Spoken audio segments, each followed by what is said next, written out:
Have you ever met someone who left you completely drained? Mentally, emotionally, even spiritually, after every interaction? It's as if they weren't just difficult. They were sent into your life with a purpose, a darker purpose. Some people are so toxic, so relentlessly corrosive to your peace of mind, that it honestly feels like they were sent by the devil himself. Not in a literal sense, but in the way they chip away at your clarity, your self-worth, your energy, piece by piece. Quietly, subtly, disguised as a friend, a partner, even a family member. They don't storm in like a hurricane. No, they slip through the cracks. They come wearing a smile. They learn your story, earn your trust, and then they twist it. These people are what I call spiritual Trojan horses. On the outside, harmless, even helpful. But inside they carry chaos. And if you're not aware, they'll rob you of the very things that matter most. Your peace, your purpose, your presence. Now before we go further, let's be clear.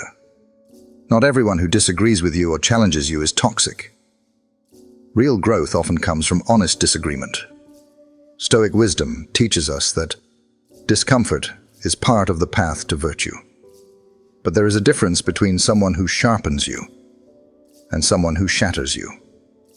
And so in this video, I want to help you become aware, deeply, consciously aware, of the 5 clearest signs that someone in your life might not be who they seem.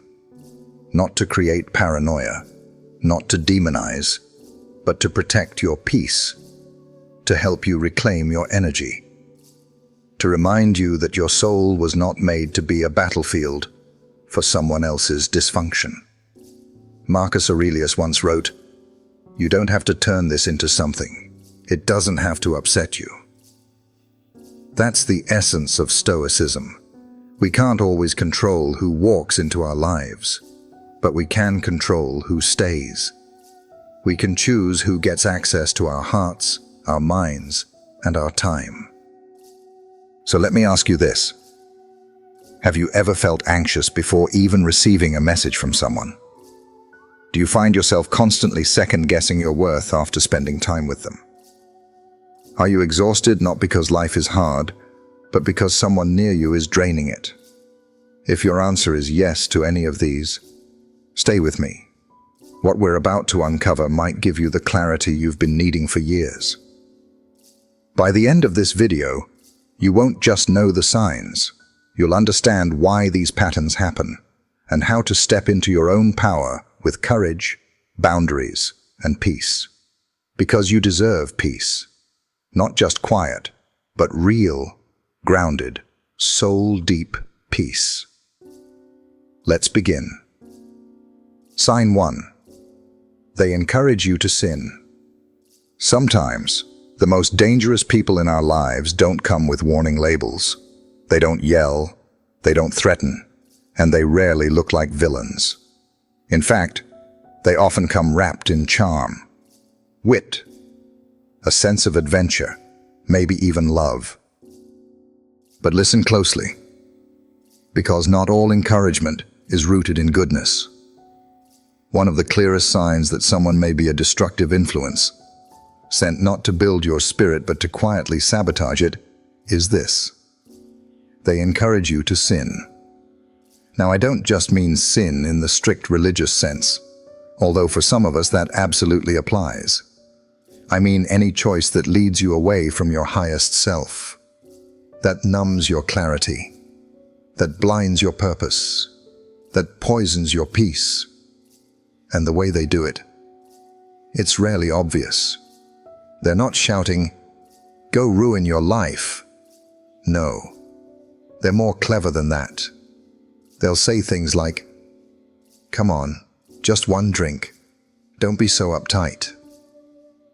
You work too hard. Let loose a little. Live a little. Why are you always trying to be perfect? Don't you ever get tired of being the good one?" Sound familiar? These people don't push you off the cliff.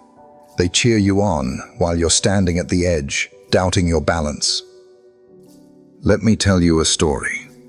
A man named Robert, smart, funny, magnetic. The kind of guy everyone gravitates toward. He had a friend, let's call him Chris, who had just celebrated a full year of sobriety, a year of showing up for himself, a year of doing the hard inner work, a year of peace. One night, they're out at a dinner, a celebration, and Robert leans in, smiles, and says, "Just one glass, man. You've earned it. It's not like you're an addict anymore." And in that moment, something small cracked. Chris took the glass. One became two. Two became every weekend. Every weekend became every night. And within months, he was back where he started. Only this time, the shame was heavier.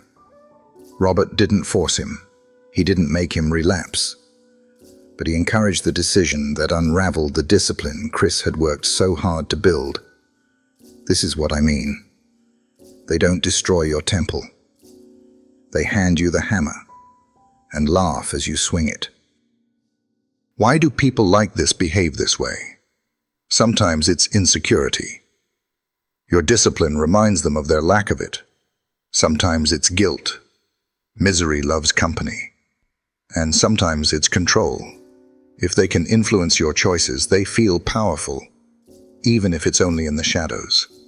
The Stoics had something to say about this. Epictetus, one of the greatest voices of Stoic thought, once said, "No man is free who is not master of himself." Freedom isn't about doing whatever feels good in the moment. That's slavery to impulse. True freedom is the strength to say no, even when it's unpopular, even when it's lonely. And here's where the Stoic view really hits home. Your mind is your fortress. Your spirit is the citadel. You are its only guardian.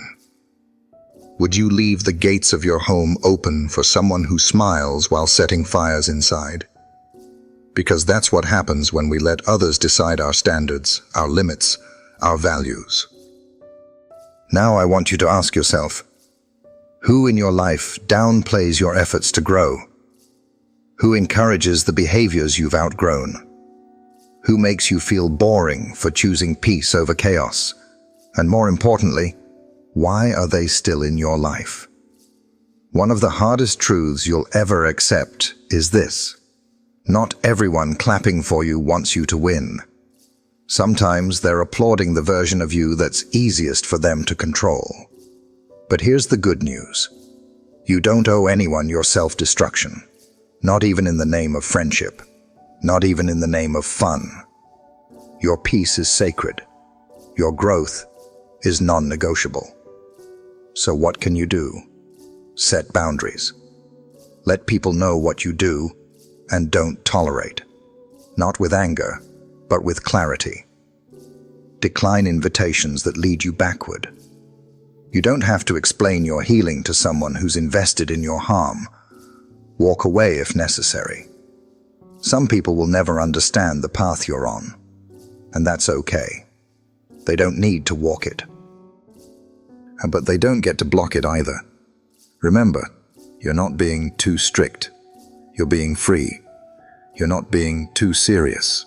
You're being sober, clear-eyed, not just from substances, but from lies and illusions. Seneca wrote, "Associate with those who will make a better man of you. Welcome those whom you yourself can improve." That's what healthy relationships look like.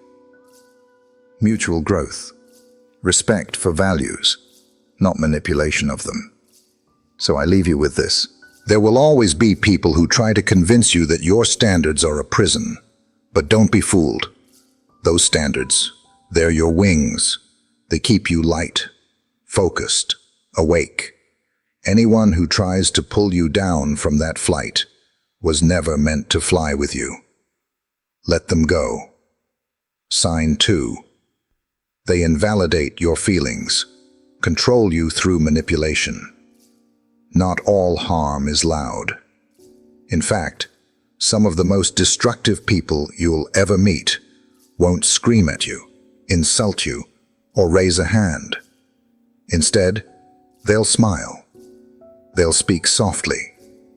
They'll say they care. But behind that calm exterior is control. Let's talk about one of the most subtle and yet most damaging signs that someone in your life might be a spiritual Trojan horse. They invalidate your feelings and control you through manipulation. Have you ever tried to express something that hurt you only to be told you were overreacting? Have you ever brought up a concern only to hear, "You're too sensitive, I was just joking"? That's not just a disagreement, that's gaslighting. And it is one of the oldest and most effective tools in the manipulator's playbook. At first, it's confusing. You think, maybe they didn't mean it like that. You give them the benefit of the doubt. You want to believe it's love, that it's concern, that they really do have your best interest at heart. But over time, something strange begins to happen. You stop trusting yourself. You begin to second-guess your reactions. You hesitate before speaking up. You wonder if you're the problem. You ask yourself, maybe I am being too sensitive. Let me be clear. This is not care. It's control. There's a name for this: emotional invalidation. And when used repeatedly, it can shrink a person's spirit. You see, people like this don't need chains or cages to trap you. They just need you to doubt yourself. Once they plant that seed, they water it with phrases like, "You always make things about you." "Why are you so dramatic all the time?"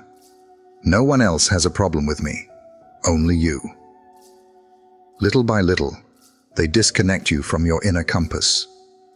And that's the real danger. Because once you stop trusting your own perception, you become easier to control. Let me give you a real-world example. A woman named Lisa was in a long-term relationship with a man who, on the surface, was incredibly supportive. He always said he only wanted the best for her. But whenever Lisa made decisions for herself, whether it was starting a new project, reconnecting with friends, or even just expressing when something felt off, he would respond with sarcasm, guilt, or silence. One day, she mentioned how isolated she felt. He looked at her and said, "You always need someone to blame, don't you?" In that moment, Lisa realized she hadn't been in a relationship. She'd been in a cage, built from doubt.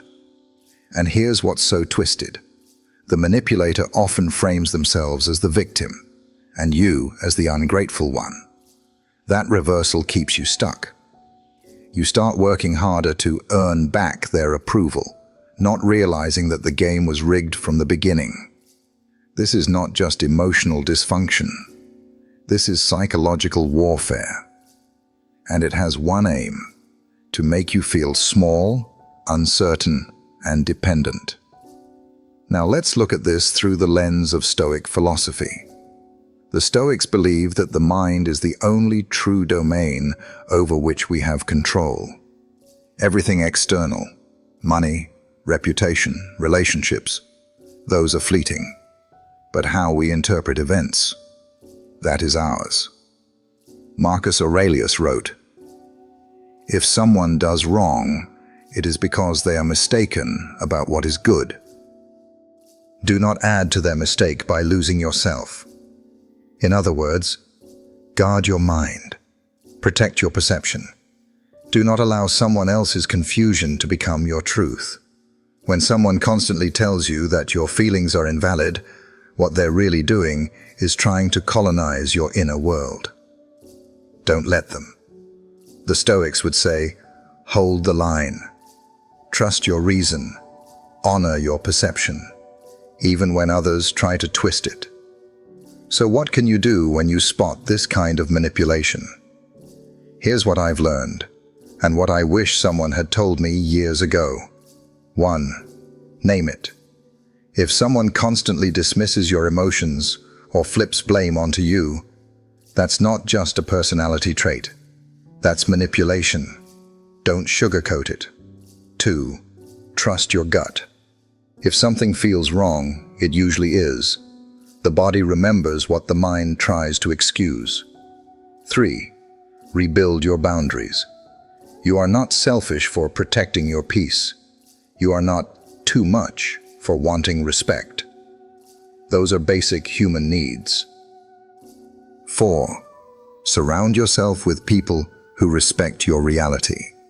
Stoic Seneca once said, "Associate with people who will make a better man of you."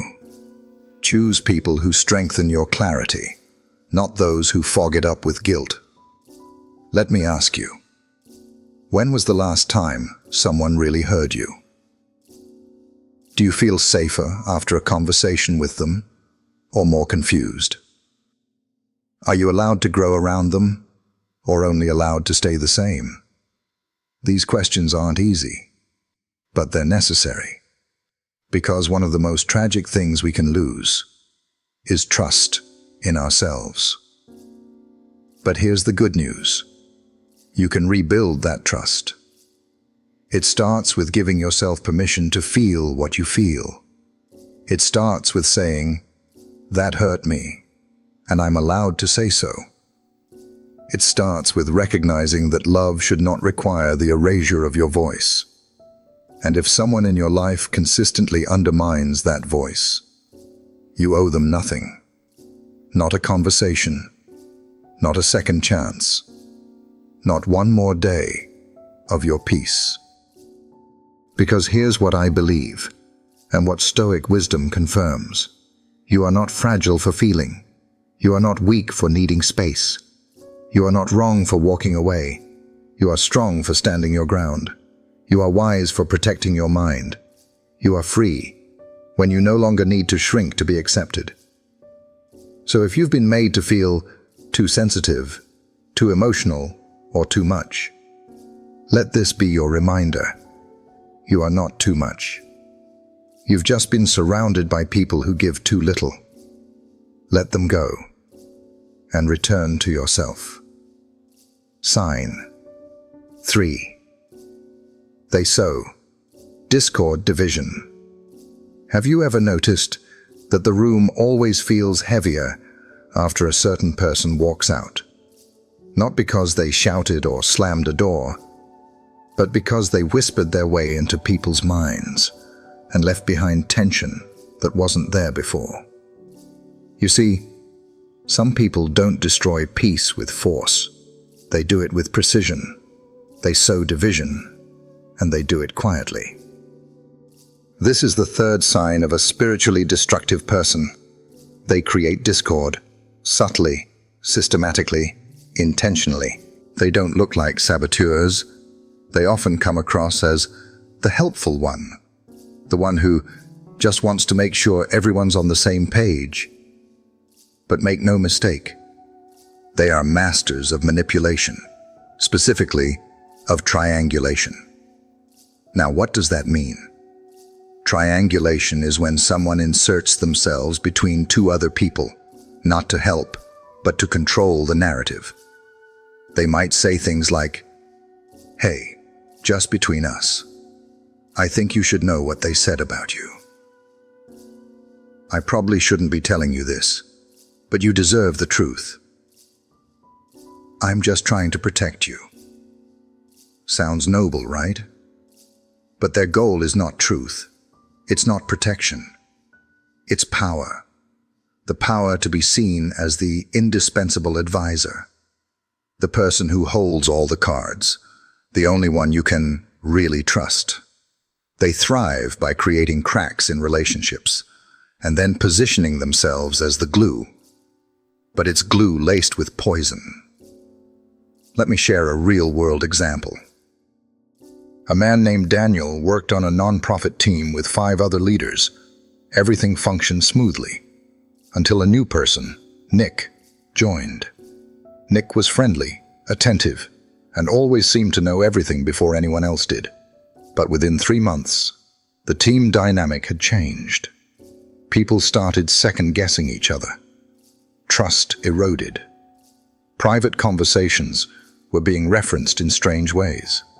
Tension grew. Why? Because Nick had quietly positioned himself in the center of everyone's communication. He would encourage people to confide in him, and then twist those words when talking to someone else. He would inflate problems, hint at betrayals, and plant seeds of doubt. He never made a scene, never raised his voice. But by the time they realized what was happening, 3 key members had already left, emotionally exhausted and disillusioned. That's the mark of a spiritual saboteur. They don't need to divide you openly. They just need to twist your perception of each other. And once you stop trusting those around you, you start relying solely on them. That's how they win. But here's the thing. They can only thrive in environments where gossip is mistaken for wisdom, and silence is mistaken for peace. So how do we fight back? We turn to Stoic philosophy, one of the most powerful tools we have for clarity in chaos. Marcus Aurelius wrote, "Everything we hear is an opinion, not a fact. Everything we see is a perspective, not the truth." The Stoics teach us not to let the opinions of others live rent-free in our minds. They remind us to judge wisely, not hastily, to guard our peace by filtering what we believe and who we believe. Because here's the deeper truth. Anyone who constantly brings you bad news about others is probably bringing bad news about you to others. Let that sink in. Now I want you to reflect for a moment. Who in your life always seems to be the first to hear about drama? Who brings you concerns about others, but never encourages resolution? Who keeps you isolated by casting doubt on everyone else's intentions? These people are not trying to protect you. They're trying to possess you. You are not a pawn. You are not someone's project. And you are not required to entertain toxicity just because it's dressed up as loyalty. Here's how you protect yourself. 1. Limit what you share. Not everyone deserves access to your thoughts, your pain, or your process. Guard your personal space like you would guard your home, because not every visitor enters with good intentions. 2. Prioritize direct communication. If someone tells you, "So-and-so said this about you," don't let it fester. Go to the source. Ask with courage. The truth almost always lives in direct conversations, not second-hand reports. 3. Create distance when needed. Not every manipulator needs a dramatic exit. Sometimes you just pull back. Respond less, share less, engage less. Over time, your silence will become the boundary they can't cross. The Stoics remind us that our peace is our responsibility. No one can protect your mind but you. And when someone attempts to control your perception of yourself, of others, of reality, that's not friendship. That's puppeteering. You don't owe anyone that kind of access. Let me say this plainly. Healthy people do not pit others against each other. They build bridges, not walls. They encourage clarity, not confusion. They create connection, not control. And if you're currently in a circle where whispering and division are the norm, ask yourself this. What would happen if I stepped away from this triangle? Would you lose drama? Or would you regain peace? Would you lose someone who feeds your insecurities? Or reconnect with people who genuinely care? You already know the answer, so I'll leave you with this. You cannot heal in a space where trust is constantly poisoned. And you cannot grow while someone else is twisting the soil beneath you. Marcus Aurelius reminds us, choose not to be harmed, and you won't feel harmed. Don't feel harmed, and you haven't been. But that choice, it starts with discernment. It starts with seeing clearly. It starts with naming the division and stepping out of it. So if you've been tangled in a web of whispers and tension, this is your sign. Step back. Reclaim clarity. Restore peace. Because you were never meant to live at the center of someone else's triangle. You were meant to live free. Sign 4. Emotional vampires, the people who drain your spirit. Some people don't walk into your life to love you. They come to feed off you. At first, they seem like a gift. They listen when others don't. They're present when you feel alone. They say all the right things. Their care feels different, deeper, more intense. But over time, something shifts. What once felt like support now feels like suffocation. You feel drained, unsure of yourself, constantly apologizing, constantly explaining. You become smaller, quieter, disconnected from the people who used to ground you. And that's when you realize you're not in a relationship, you're in a trap. This is the 4th sign of a spiritually destructive person. They're emotional vampires. Now, I'm not talking about people who occasionally need support. We all go through tough seasons, and being human means showing up for those we care about. But emotional vampires, they don't go through hard seasons. They create them, and they invite you in, just so they can drain you. Here's how they work. They win your trust by showing deep concern. They zero in on your pain points, your loneliness, your doubts, your soft spots, and then they attach. At first, it feels flattering. This person who really gets you, who shows up when no one else does. They ask questions. They listen. They're always around. But soon, they begin to reshape your world.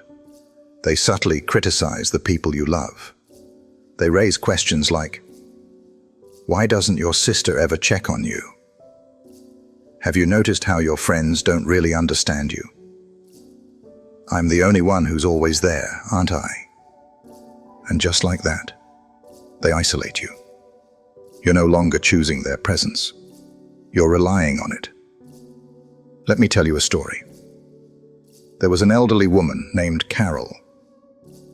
Widowed, living alone, with grown children who visited regularly and called often. Over time, a younger companion named Sylvia came into her life through a local volunteer program. At first, Sylvia was a godsend, helping around the house, providing conversation, taking Carol to appointments. But within a year, things changed. Carol's children noticed their calls were going unanswered. Visits were discouraged.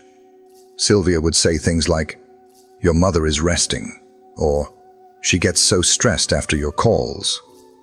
Eventually, Carol started to doubt her children, believing they didn't really care, didn't truly understand her. What happened?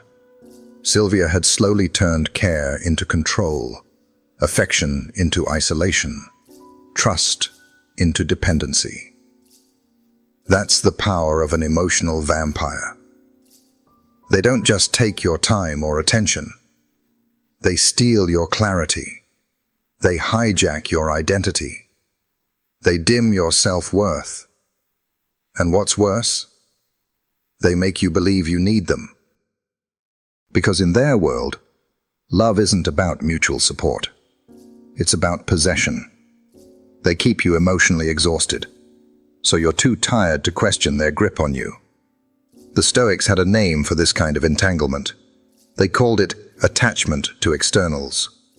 Marcus Aurelius, the Roman emperor and Stoic philosopher, once wrote, "When you wake up in the morning, tell yourself, the people I deal with today will be meddling, ungrateful, arrogant, dishonest, jealous, and surly.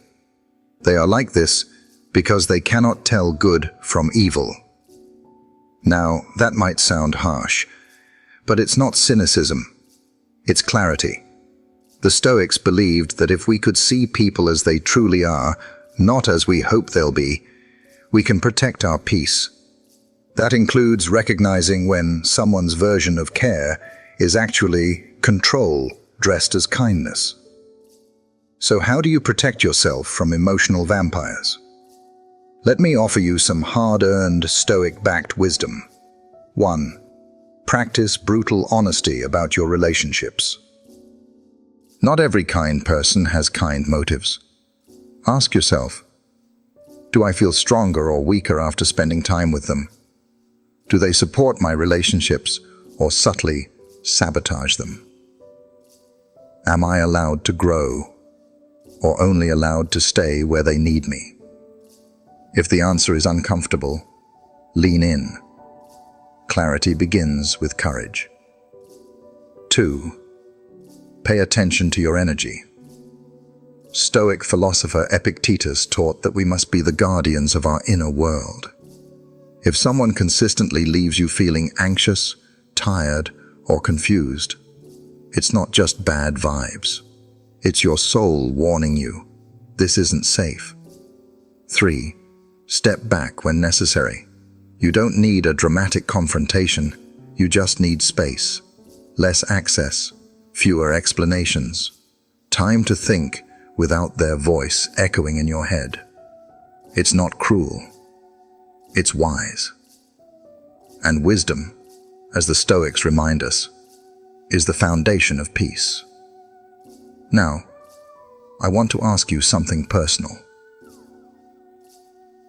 Is there someone in your life who always seems to need you, but never seems to nurture you? Do you feel guilty when you take space from them? Have they made you question the intentions of everyone else around you? If you answered yes, even to one of those, it may be time to reassess. You are not selfish for protecting your peace. You are not cold for choosing healthy distance. You are not ungrateful for noticing emotional manipulation, even when it wears a smile. Remember this: true care doesn't isolate, it liberates. Real love isn't controlling, it's clarifying. It makes you more you, not less. So if you've been feeling drained, foggy, or unsure of yourself around someone who used to feel safe, this is your sign to pause, breathe, and ask the most important question of all. Who am I when they're not around? If the answer is lighter, stronger, freer, then you've already begun the journey back to yourself. The Stoics would applaud that, because self-respect isn't found in constant self-sacrifice. It's found in the quiet strength to say, no more. No more walking on eggshells. No more giving more than you receive. No more confusing manipulation for love. You were not made to be someone's emotional supply. You were made to live, think, love, and act with dignity. Protect your peace. Reclaim your clarity. Walk freely again. Sign 5. They spread fear, negativity, doom. Some people walk into the room and bring light. Others walk in, and the whole atmosphere turns heavy. It's not what they do, it's what they speak. And more importantly, what they spread. Fear, doubt, pessimism, worst-case scenarios, always dressed up as just being realistic. This is the 5th sign of a spiritually destructive person. They spread fear, negativity, and doom. Now, let's be honest. Life is hard. There are real dangers, real pain, real things to be cautious about. Stoicism doesn't teach us to be blind to risk. It teaches us to meet reality with clarity, not cowardice. But here's the difference. Healthy people acknowledge fear. Toxic people weaponize it. They flood your mind with what-ifs, but just imagine if, until you're frozen. No longer thinking clearly, no longer dreaming boldly, no longer stepping forward. Instead, you're stuck, paralyzed by imagined disasters that haven't even happened. Let me paint you a picture. A young man named Sean had a dream to start his own business. He'd been preparing for years. He was ready. But every time he shared this dream with his uncle, someone he admired, the conversation would shift into a cloud of fear. You know, 9 out of 10 businesses fail, right? Don't leave your job. People are getting laid off everywhere. You're not the entrepreneurial type. You're too sensitive for that kind of stress. At first, Sean brushed it off, but over time those words took root. He started doubting himself. He pushed the launch. He shrank his ambition. Eventually, he shelved the dream altogether. And the worst part, his uncle probably thought he was helping. That's the trap of fear-based influence. It often wears the mask of protection. But protection that kills your spirit is not protection. It's control. And control wrapped in fear is one of the most powerful forms of manipulation. These people don't need to yell. They don't need to threaten.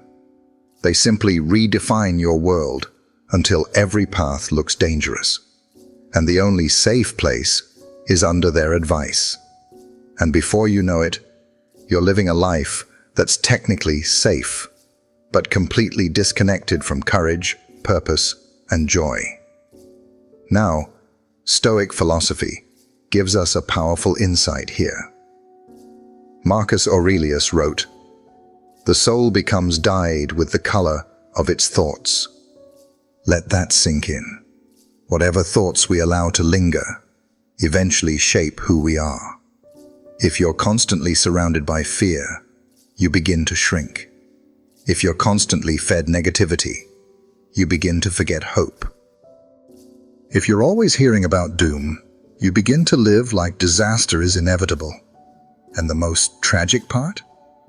You stop even noticing that you're living small. You just call it being realistic. But let me ask you, who taught you to fear your own ambition? Who made you second-guess your instincts, your dreams, your ability to endure hardship? Who made you believe that stepping forward was reckless, but staying stagnant was safe? Because the truth is, comfort zones are rarely about comfort. They're usually just cages built by fear. And fear is useful when it protects you from real danger. But it becomes poisonous when it's used to control you. It's crucial to learn the difference between prudence and paralysis, honesty and cruelty, caution and cowardice. Fear-based people want you to believe they're just being honest. But real honesty tells the whole truth, not just the worst part. Real honesty says, yes, it might fail, but what if it doesn't? Yes, it's risky, but you were born to do hard things. Yes, life is uncertain, but courage makes it meaningful. So how do we protect ourselves from these fear spreaders? How do we keep our spirit from being dyed in their darkness? Here's what Stoic wisdom and hard life experience has taught me. 1. Build mental boundaries. You don't have to believe everything you hear, even from people you love. Not all advice deserves access to your inner world. When someone constantly speaks fear, gently distance their voice from your decisions. Filter their words. Don't absorb them blindly. 2. Guard your inner narrative. What you tell yourself after hearing fear-based talk matters even more than what was said. Replace their doubt with your discipline, their worry with your preparation, their negativity with your vision. Remember, your thoughts shape your reality, and you get to choose what stays. 3. Surround yourself with courage builders. Seneca, another great Stoic mind, once said, "Associate with people who are likely to improve you." That doesn't mean yes men. It means people who see your potential and speak to it. not your fear. People who prepare you for risk, but don't scare you into stagnation. People who remind you, you've made it through 100% of your hardest days. You're capable. You're resilient. You are not defined by someone else's worst-case scenario. Let me ask you this. What would your life look like today if fear hadn't made some of your past decisions for you? How many roads would you have taken? How many conversations would you have had? How many dreams would be in motion? And more importantly, what are you still letting fear talk you out of right now? If someone in your life only ever gives you reasons to stay put, shut down, or play small, you have to ask, are they really guiding you, or just projecting their own limitations onto you? You were not born to live in the shadow of someone else's fear. You were not meant to carry the weight of someone else's doom.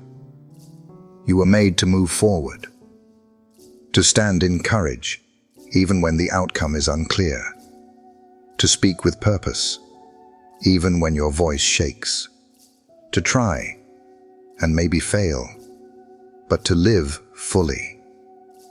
So the next time someone tries to fill your mind with darkness, remember, you are the gatekeeper of your thoughts. You are the author of your next chapter, and you are free to choose courage over control. Always.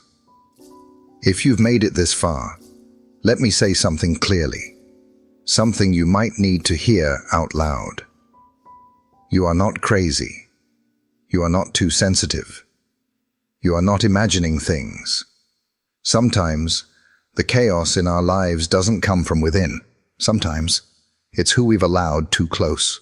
We've walked through 5 signs, 5 spiritual red flags that often hide behind charm, care, or even love. But make no mistake, these kinds of people, whether they realize it or not, erode your peace, cloud your clarity, and chip away at your freedom. And it rarely happens all at once. It's slow, it's subtle, it's disguised. And that's what makes it so dangerous. You start to doubt your intuition. You start to shrink your light. You start to change, not because you're growing, but because you're trying to survive someone else's dysfunction. And let's be real. Some of us were raised to give people the benefit of the doubt over and over and over again, even when it costs us our sanity. We were taught that love means sacrifice, that loyalty means silence, that forgiveness means access. But I want to offer you a different perspective, one rooted in ancient wisdom and modern truth. Boundaries are not cruelty. They are clarity. Walking away is not weakness. It is wisdom. Protecting your peace is not selfish. It is sacred. And here's the hard truth. You cannot heal in the same environment that is harming you. You cannot grow around people who feed on your insecurity. You cannot thrive if your energy is being siphoned by subtle manipulators, guilt trippers, gaslighters, and fearmongers. So what's the first step toward reclaiming your life? Recognition. You cannot fight what you refuse to name. And so many people stay stuck, not because they're weak, but because they've been conditioned to rationalize abuse as love. They tell themselves, maybe I'm overthinking it. They're not always like this. They had a rough childhood. But listen, you can have compassion without accepting manipulation. You can understand someone's pain without making it your prison.